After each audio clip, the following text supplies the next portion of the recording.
तो दोस्तों, आप मुझे बताइए, अब ये गालियों से आप परेशान नहीं होंगे ना? बिल्कुल नहीं होंगे ना? शाबाश। अरे सीना चौड़ा करके चलिए दोस्तों। देखिए, हमें याद रखना है, राजनीति सामान्य मानवी की सेवा करने और उनकी समस्या सुलझाने का माध्यम है। इसलिए राजनीति में हमारा एजेंडा, हमारा मकसद हमेशा सकारात्मक होना चाहिए, सेवा भाव से भरा होना चाहिए।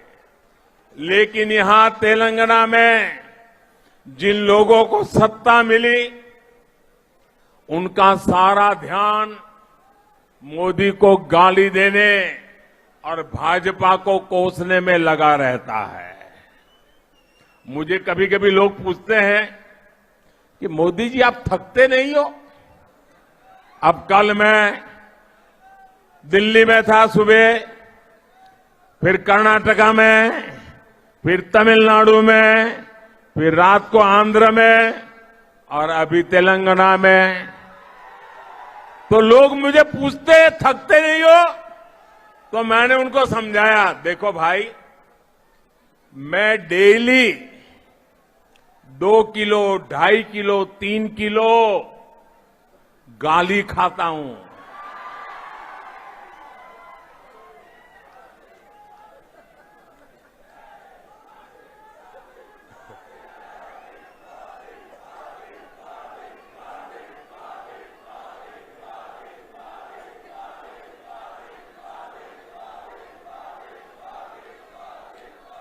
और परमात्मा ने मेरे भीतर ऐसी रचना कर दी है, ईश्वर ने ऐसे आशीर्वाद दिए हैं कि ये सारी गालियां मेरे अंदर प्रोसेस होके न्यूट्रिशन में कन्वर्ट हो जाती है।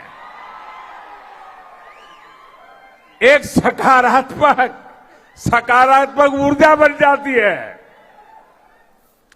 जो जनता के सेवा में काम आती है। भाइयों बहनों, जो दिन रात मुझे गाली देते हैं, बड़ी नई नई गालियां खोजते रहते हैं, मैं उन्हें कहना चाहता हूं, अगर आप मोदी को कितनी ही गालियां दीजिए, हम हजम कर जाएंगे। भाजपा को गाली दीजिए, हमें कोई समस्या नहीं है, हम तो ऐसे ही बड़े हुए हैं।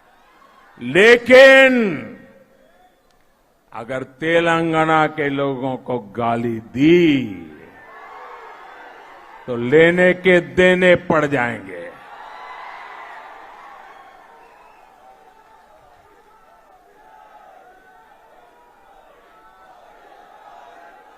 यहां के लोगों के सपनों से खिलवाड़ किया तो मुकाबला बहुत रंगीन हो जाएगा, समझ लीजिए।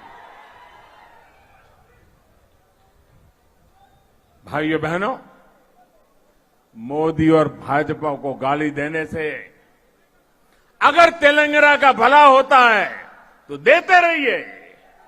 अगर यहां के लोगों की सुख सुविधा बढ़ती है, देते रहिए। ईज ऑफ लिविंग होता है, देते रहिए।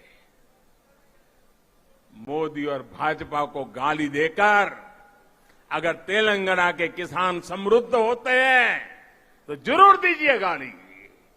आज तेलंगाना के किसानों की स्थिति किसी से छिपी नहीं है। आप खुद इस बात के साक्षी है कि यहां के हल्दी किसानों को सरकार ने किस हाल छोड़ दिया है। आप इस बात के साक्षी है कि यहां विकास के रास्ते में किस तरह लगातार रोड़े अटकाए जा रहे हैं। मैं आज तेलंगाना के लोगों को भरोसा देना चाहता हूं, भाजपा तेलंगाना में पॉजिटिव एजेंडा के साथ आ रही है। हम मिलकर यहां विकास की नई गाथा लिखेंगे। साथियों, तेलंगाना, हैदराबाद मेरे लिए बहुत अहमियत रखता है।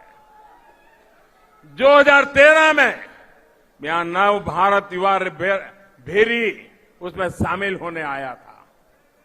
उस वक्त में अपनी पार्टी का पीएम उम्मीदवार भी नहीं था। मैं सिर्फ एक सीएम और प्रचार समिति का प्रमुख था। लेकिन जो स्नेह आप लोगों ने मुझे दिया, हैदराबाद ने दिया, तेलंगाना ने दिया, वो हिंदुस्तान के लिए ये टर्निंग पॉइंट बन गया था। और मैं कभी आपके उस प्यार को भूल नहीं सकता हूं। और मैं आपके इस प्यार को ब्याज समेत लौटाता रहता हूं, लौटाता रहूंगा, विकास करके लौटाता रहूंगा भाइयों। तब मैंने कहा था कि हमारी सरकार इंडिया फर्स्ट के विजन और संविधान को मजबूत करने की दिशा में काम करेगी। और सरकार बनाने के बाद हम निरंतर उसी लक्ष्य को ध्यान में रखकर काम कर रहे हैं।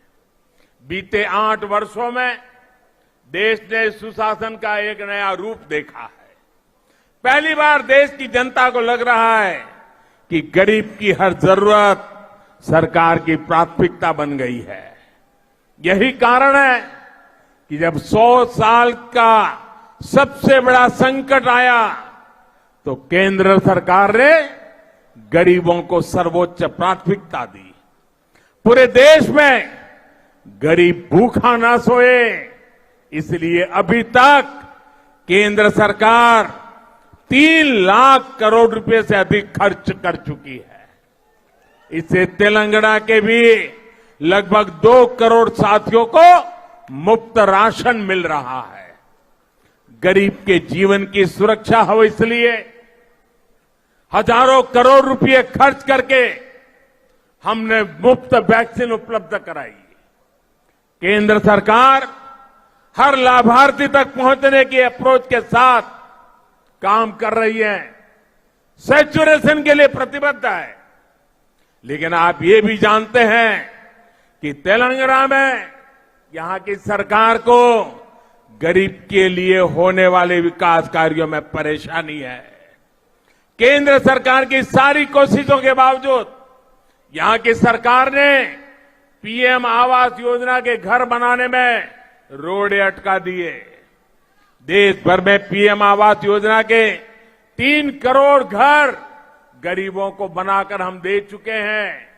उनके सिर पर पक्की छत हो गई है। लेकिन तेलंगाना के गरीबों से ये सुख भी यहां की सरकार ने छीन लिया। कहां ये लोग 2 BHK फ्लैट देने वाले थे, कहां पीएम आवास के घर भी नहीं बनने दिए।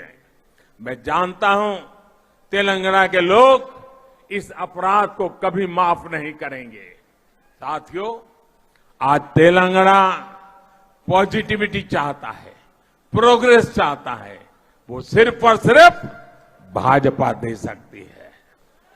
तेलंगाना के लोग ये समझ रहे हैं, इसलिए यहां बीजेपी का जनाधार लगातार बढ़ रहा है।